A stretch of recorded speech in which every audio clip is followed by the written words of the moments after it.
অনেকদিন পরে সবাই মিলে একটু বের হলাম। মামে ম্যাচিং ম্যাচিং ড্রেস পরেছি আর তার মুস্কি হাসি দেখেন কতটা খুশি। বাসা থেকে বের হয়ে একটা হেলিকপ্টারে উঠে পড়লাম। আমরা বসেছি পিছনে আর পাইলটের পাশেই বসেছে মেয়ের বাবা। গন্তব্য ছিল স্মৃতিসৌধ পর্যন্ত। শুক্রবার হওয়াতে এত বেশি ভিড় আর ঝিলিমিলি বেলুনের ছড়াছড়ি, এত বেশি দাম। জানি না এত বেশি দাম হওয়ার কারণ কি। ঝিলিমিলি বেলুন দেখতে দেখতে তো আর বাবাকে আর আরোয়াকে হারিয়েই ফেলেছি। তারপর অনেক খোঁজাখুঁজির পরে পেলাম ভিড়ের মধ্যে। শুক্রবারে একটু লোকজন বেশি থাকে, কিন্তু অন্যান্য শুক্রবারেও এসেছি।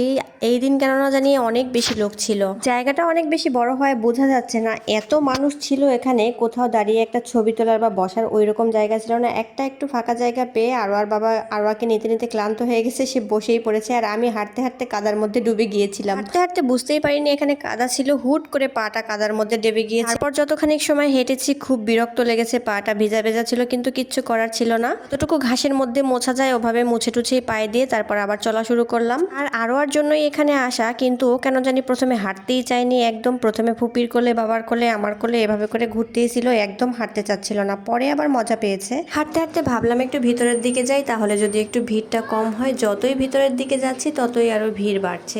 এরিয়াটা অনেক বড়, যার জন্য মনে হচ্ছে মানুষ অতটা নেই, কিন্তু আসলে অনেক বেশি মানুষ ছিল, যেটা ক্যামেরায় একটুও বোঝা যাচ্ছে না। আর বাবা আবার একটু পরে পরেই মেয়েকে ভুলকি ভালকি দিয়ে নিচে নামিয়ে দেয়, সে আবার ভুলকি ভালকি দিয়ে আমার কোলে উঠে পড়ে। তারপর হাঁটতে হাঁটতে সামনে গিয়ে দেখি এখানে এত মানুষের ভিড়। ভিড় দেখতে দেখতে এখানে আবার আমি আমার ননদকে খুঁজে পাচ্ছি না। ভুল হয়ে সবাই দাঁড়িয়ে আছে আর ভিতরে কি চলছে কিছুই বুঝতে পারছি না। আমার ননদ আবার দেখতে গিয়েছে যে ওখানে কি চলছে। পরে জানতে পারলাম ওখানে কোনো টিকটক সেলিব্রিটি এসেছিল, ওখানে শুটিং চলছে, যার জন্য এত বেশি ভিড়। ওখানে এসেছিল, কি নাম তার আমার কিচ্ছু জানা নেই, আর আমার জানার আগ্রহও নেই। ওই ভিড় ঠেলাঠেলি করে আমার দেখার কোনো ইচ্ছাও নেই। আমার ভিড় একদমই ভালো লাগে না। আর এইদিকে আমি কাদামাখা পা নিয়ে হেঁটেই চলেছি। এদিকে আমার কেন জানি মানুষের এত ঠেলাঠেলি ভিড়াভিড়ির মধ্যে উচ্ছ্বাস দেখে, যে টিকটক সেলিব্রিটি দেখার জন্য মানুষের এত গাদাগাদি দেখে আমার কেন জানি না খুব হাসি পাচ্ছিল। যাই হোক, ওখানে আর বেশি সময় দাঁড়াইনি, আমি আস্তে আস্তে চলে গেলাম অন্যদিকে। একটু ফাঁকা জায়গা খুঁজছিলাম, তারপরে এক চাচার কাছ থেকে একটু বাদাম কিনে নিলাম। বাদাম কিনে নিয়ে একটা ফাঁকা জায়গা মোটামুটি একটু পেয়ে বসে পড়লাম ওখানে বাদাম খাওয়ার জন্য।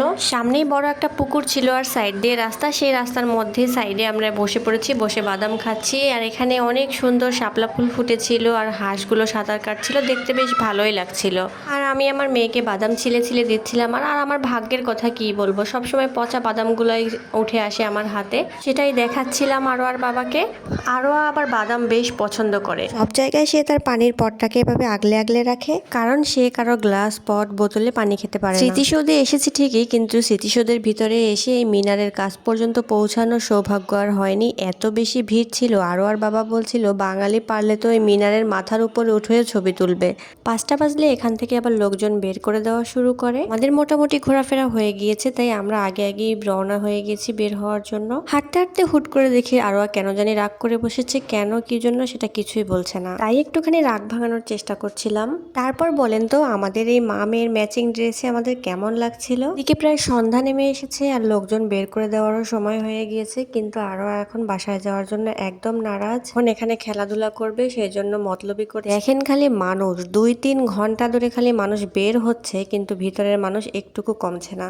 এই দিকে আরোয়াকে তো বাসায় নেওয়ার জন্য কোনোভাবেই রাজি করানো যাচ্ছে না, সে খেলাধুলাই করবে এখানে। আর তারপর ভাবলাম আরোয়াকে নিয়ে একটা ভিডিও বানাই। আমি আর আরোয়ার বাবা দুজনেই হাত পেতেছি যে কার কাছে সে যায়, কিন্তু এখানে হলো হিতে বিপরীত। আরোয়া তো এত মন খারাপ করেছে যে কার কাছে যাবে। দুজনকেই সে অনেক ভালোবাসে, কাউকে কষ্ট দিতে পারছে না, তাই মোটেও আগাচ্ছে না, কারো কাছেই যাচ্ছে না। তারপর লাস্ট পর্যন্ত আমার মেয়েটা কান্না করেই দিয়েছে আর কারো কাছেই যায়নি। আমি এই ভিডিও করা বন্ধ করে দিলাম, কারণ ওর মনের উপরে এত প্রেশার দেওয়া ঠিক হচ্ছে না মনে হলো। পর আমি যখন উঠে গিয়েছি, তার বাবা যখন একা হাত বাড়িয়েছে তার কাছে ঠিকই দৌড়ে গিয়েছে। আসলে ও পার্থক্য করতে পারছিল না যে কাকে সে বেশি ভালোবাসে। যাই হোক, সব মিলিয়ে আমরা অনেক সুন্দর একটা পারিবারিক সময় কাটিয়েছি এখানে। আজকের ভিডিওটা এই পর্যন্তই। সবাই ভালো থাকবেন, আল্লাহ হাফেজ।